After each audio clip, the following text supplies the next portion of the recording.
লর্ডসের final যেন শুরু থেকেই একটাই প্রশ্ন ছুড়ে দিয়েছিল, ইংল্যান্ড কি 17 বছরের অপেক্ষার অবসান ঘটাবে, নাকি নারী টি-20 বিশ্বকাপে আবারও অস্ট্রেলিয়ারই আধিপত্যের গল্প লেখা হবে। শেষ পর্যন্ত উত্তর মিলেছে দাপটের সঙ্গেই। অনায়াসেই 7 উইকেটের জয়ে রেকর্ড 7ম বিশ্বকাপ শিরোপা হাতে তুলে নিয়েছে অস্ট্রেলিয়া।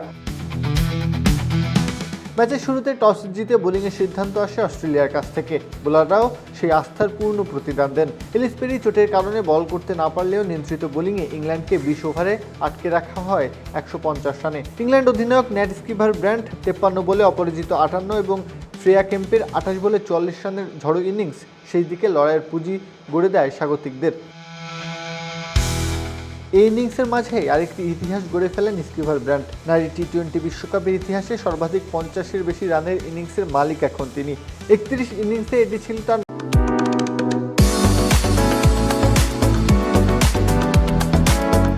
নবম 50, যেখানে নিউজিল্যান্ডের সুজি বেটসের 850 রেকর্ড ভেঙে শীর্ষে উঠে যান ইংলিশ অধিনায়ক।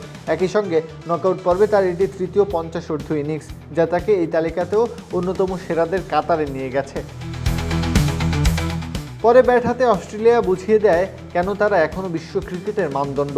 ফিবি লিচফিল্ড 35 বলে 48 এবং বেথ মুনির 49 বলে 64 রানের ইনিংসে ভর করে ইংল্যান্ডের বোলিং আক্রমণকে কার্যত অসহায় করে তোলে অজিরা। 17তম ওভারের প্রথম বলে 3 উইকেট হারিয়ে জয়ের বন্দরে পৌঁছে যায় অস্ট্রেলিয়া। এই শিরোপা শুধু আরেকটি ট্রফি নয়, নারী ক্রিকেটে অস্ট্রেলিয়ার দীর্ঘদিনের আধিপত্যের এক উজ্জ্বল নজির হাজির করল। প্রত্যহ কাব্য, খেলা 71।